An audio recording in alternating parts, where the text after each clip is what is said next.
Welcome back to the Young Turks. Now, the interview we've all been waiting for. Joseph Stiglitz, professor at Columbia University, winner of the Nobel Prize in Economics, the John Bate Clark's Medal, chair of the Council of Economic Advisors between 95 and 97, senior vice president, chief economist of the World Bank, now joining us on the Young Turks. Professor Stiglitz, it's a pleasure.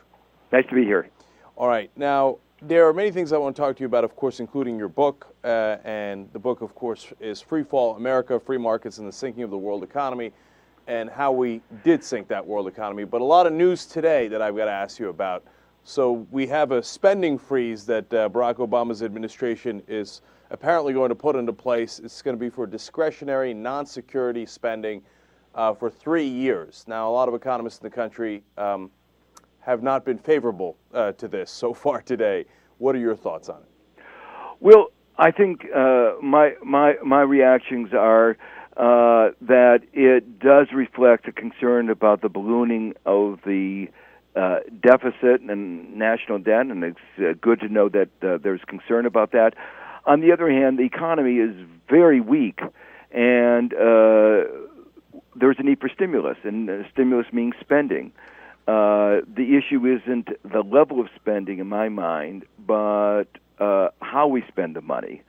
And if we're concerned about the long-run national debt, the implication is let's make sure that more of that spending goes to high productivity investments and less to things that don't yield returns, like in my own view, a war in Afghanistan, or Iraq, or a lot of defense expenditures which do not increase the productivity of our economy.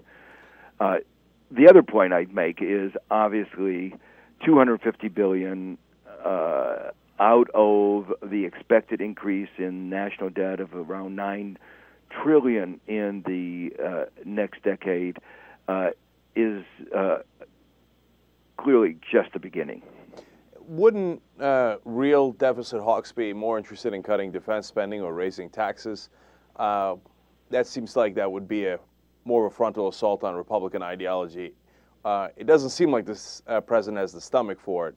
But what are your thoughts? I mean, do you think that there's any chance? One, is that right? And then two, do you think the president has any chance of going down that road at any point in his term? Well, you're absolutely right that if I were to ask what is the best way of addressing the long-term national debt, it is, as I said, look for the kinds of spending that do not stimulate the economy that much in the short run and do not contribute to long-run productivity, and making weapons that don't work against enemies, for enemies that don't exist, is certainly a prime candidate for cutting. Tax increases clearly should be on the table. The tax cuts that we had in 2001, 2003 were clearly beyond our ability to afford, aimed at the people who had done very well over the last 30 years, the people at the very top. And a reversal of that would obviously put us in a much better stead. And now let's move on to the other big news of the last several weeks, which is Ben Bernanke's reconfirmation. Right now, apparently, Rahm Emanuel, Tim Geithner, and the rest of the Obama administration putting a lot of pressure on Democratic senators to make sure he's reconfirmed. Do you think that's a bad idea? Well, I let me put it as I'm very sympathetic to the critique, to the critics, and the critics point out first that he brought the economy to the brink. So while you can be very thankful that he brought us back from the brink, you have to say that he bears a lot of responsibility for our being there. Secondly, the manner in which the bailout was handled has raised very important questions, including questions about transparency that have been increasingly in the limelight, the AIG bailout being the prime example. The third is that the forecasting record is a little disappointing. He said we've had the problem contained, the subprime mortgage problem contained. Don't worry. In 2008, shortly before everything came apart, he said, the economy's on the mend. The recession that started in December of 2007, he said we're on the growth path. Clearly, we were not. The problem is that that forecasting is really important because we have some real problems of managing this ballooning balance sheet of the Fed, worries about inflation, and lack of confidence in the forecasting ability obviously is a source of concern. You're calmer than I am about it. Let's put it that way. So I want to challenge you a little bit more on that. We're talking to Professor Joseph Stiglitz, Nobel Prize-winning economist and the author of Free Fall: America, Free Markets, and the Sinking of the World Economy. Now he claims he didn't see this collapse coming at all, which I would paint in a positive light as gross incompetence.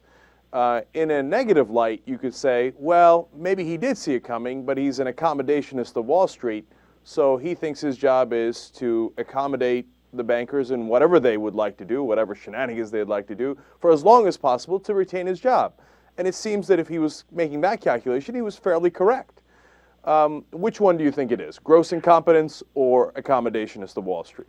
I lean a little bit more to the gross incompetence than to the accommodation, but there's a third interpretation, also not one very favorable, which is that he has been very attracted to free market ideology, to the view that Greenspan put forward that bubbles basically don't exist, markets are efficient, the view that even if there were bubbles, there's nothing you can do about it, the Fed doesn't have the tools, it's better to clean up at the end. So if you look at that philosophy of deregulation, non-regulation, is what has got us into trouble. And to me, the concern about that philosophy is one of the main reasons why I think some people should have reservations. It sounds similar to what Simon Johnson calls intellectual capture, right? Exactly. Right. Simon is exactly right. And so I don't think it's, my view is this is not capture in the traditional sense of being in somebody's pocket, but it is intellectual capture. All right. Professor Stiglitz, as I mentioned, you're a Nobel Prize-winning economist. You were the chair of the Council of Economic Advisors, you're chief economist at the World Bank. It appears that's a resume that might warrant consideration for head of the Fed. If Bernanke were to not pass his confirmation process in the Senate, if they offered you the job, would you take it? Well, I don't think they're going to offer me the job. So and as one tends to say, I'll cross that bridge when it happens. Obviously, I think that if the president asks one to take a job of that importance in the context, particularly of an economy in the current fragile state, I think I'd have to accept it. And particularly, I've been very critical of what the Fed has done, and in my book Free Fall, I do point out all these mistakes that they've made, and I would actually welcome an opportunity to try to rectify some of those mistakes. Well, a lot of us would welcome an opportunity for you to rectify those mistakes. Whether we can get that past Geithner and Summers and Obama is, of course, a different question. If you like this clip, you'll love the whole show. You can watch that at theyoungturks.com.